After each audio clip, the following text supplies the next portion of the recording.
ინფრასტრუქტურის ლიდერთა გლობალური ფორუმი, რომელიც ამერიკის შეერთებულ შტატებში 3 დღე გაგრძელდა, დღეს ოფიციალურად დაიხურა. ფორუმზე საქართველოს რეგიონული განვითარების და ინფრასტრუქტურის მინისტრი რამაზ ნიკოლაიშვილი სიტყვით გამოვიდა.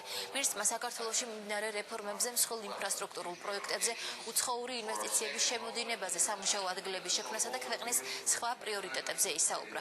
ფორუმის მონაწილეებს მინისტრმა საქართველოში განხორციელებული და მიმდინარე არაერთი მნიშვნელოვანი საგზაო პროექტი გააცნო. ფორუმზე ნიკოლაიშვილის სიტყვით გამოსვლას ქართული დელეგაციის წევრებისა და ფორუმის მონაწილეებთან ერთად გაეროში საქართველოს მისიის ხელმძღვანელი კახა ლომაია და ცნობილი გერმანელი არქიტექტორი იურგენ მეიერი დაესწრნენ.